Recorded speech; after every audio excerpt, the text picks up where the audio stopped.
ferret stomping. And say, no, it's not time to deal with guilt ferrets. And you move on. But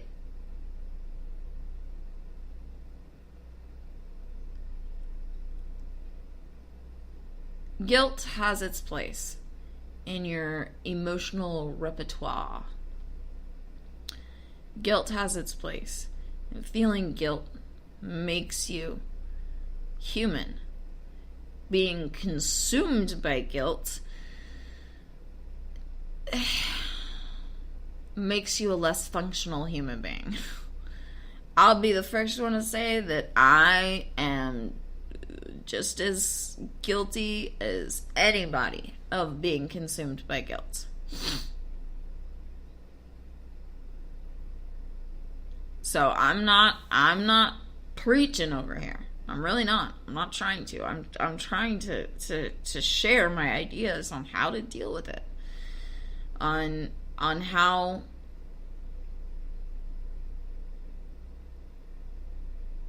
to get rid of the guilt ferrets. At least for a fine, at least for a certain amount of time, because they'll always come back. And eventually, maybe you can tame one or two of them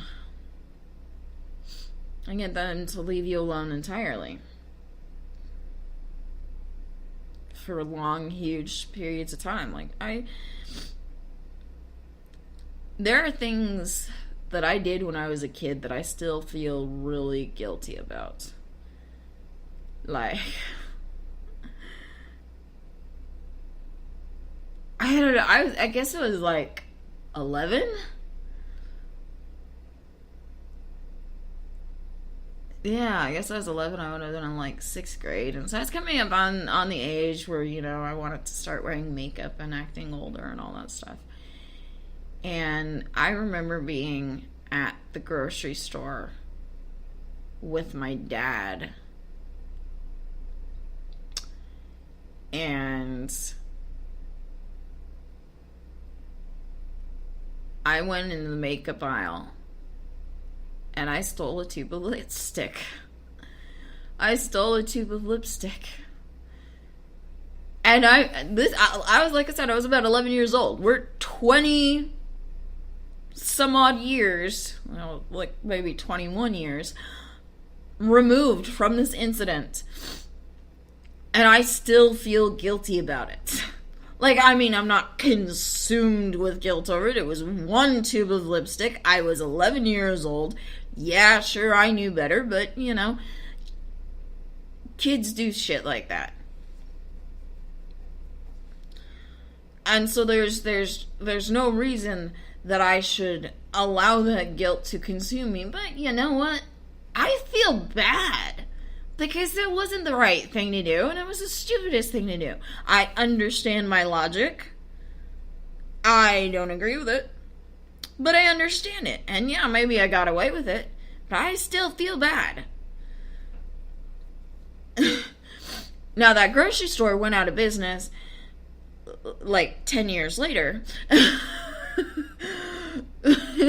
But it was funny when I found out they went out of business. There was kind of a part of me that went, "Ugh, maybe I shouldn't have stolen that tube of lipstick, and then they wouldn't be going out of business." And so, I feel a little guilt there about that. But there's nothing I can do about it. I can laugh about it, and that actually kind of helps me deal with it. I feel a little bit of guilt over that. But that little guilt ferret has never completely gone away. Is my point. Now whenever it peeks its little head over my toes or tries to crawl up my neck, I go, "Hey, you're adorable." And I start laughing at it like I just did right now. And it kind of goes, "Never mind." So maybe the solution is you have to figure out a way to out-bastard the guilt ferrets. Whatever that means. Oh man, I am not fully caffeinated this morning. I really am not. Oh. But I wanted to make sure that I did this show pretty early on because Unbreakable. Because Unbreakable Kimmy Schmidt is on Netflix and I need to watch it. And just a little bit though before I go to work. I don't want to work. And but yeah. So yeah, so this is me first thing in the morning thinking about guilt ferrets and trying not to obsess over someone because he's been out of touch lately. And last night around about 10 o'clock I was almost asleep and my phone goes off and he has his own text tone and it was his tone and I went, oh my gosh. And so like what? And so he had sent me a message, said, I'm sorry, Becca. And I said, for what?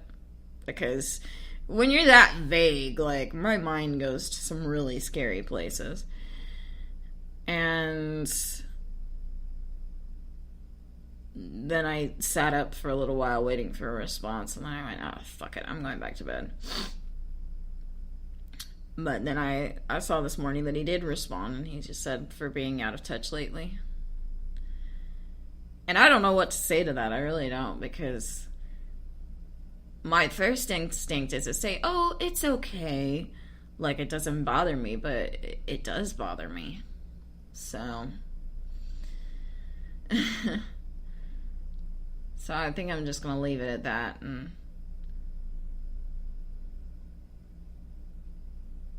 maybe text him something random later. But in any event, I decided that I'm just gonna not call him. Like, I'll send him random text because I like the idea that some of the random shit that I say to him makes him smile. I don't know if it actually does or not, but I like the idea. Makes me feel creepy though.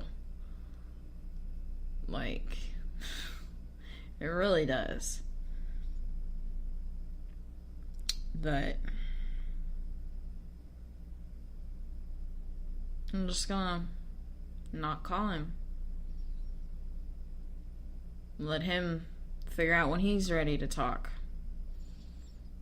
That's okay. I get it. He's going through some stuff right now. Kind of wish he let me know what it is, but he surely must have his reasons. But I can't sit here and say, oh, it's okay, because it's really hurt my feelings. And and I understand he's got shit going on. Like I said, I understand that. I understand that I'm not his number one priority. I get it. I don't know where I fall on his list of priorities, but I get it. I'm not number one. And I shouldn't be, probably, at this point.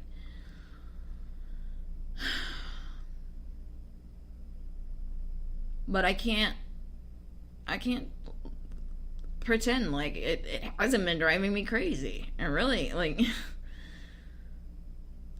because it has. I can't pretend that it hasn't hurt my feelings, because it has. So I won't pretend. So I'm going to leave it at that for right now. And just step away and say, it's all right. You call me when you're ready.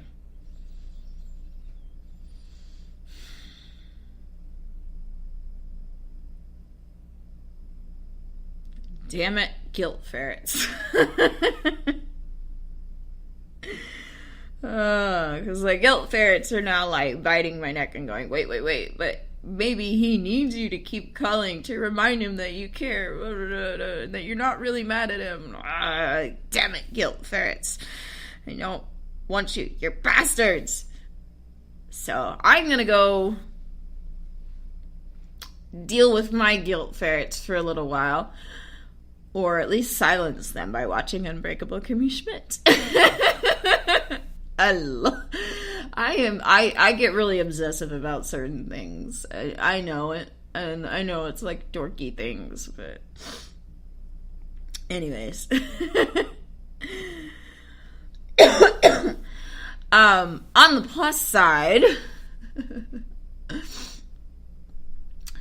I talked to one of my coworkers who's a much more tech whiz person than I am, about how I could potentially record a show long distance with my cousin Austin in the future. And he gave me an idea, and I need to test the idea, but it's still an idea. So maybe you won't be stuck with this, and it'll get switched up, and maybe this will also mean that I can have other people on the show, and it'll be fun. Yay! Hooray! Okay. So, until next time, if you would like to contact me anywhere on the internet, what you need to be looking for is PurpleBecca923. That's PurpleBecca 923. That is my username on Facebook, Twitter, Instagram, and Snapchat. With regards to Twitter, Instagram, and Snapchat, I always follow back unless and until you send me something inappropriate, in which case I will deal with you accordingly. PurpleBecca923@gmail.com is the email address, and PurpleBecca923.com is the website. Hooray! So, until next time, remember to go out there and create what you deserve. Believe that you deserve it, and create it. And then you can fly with the penguins. Toodaloo!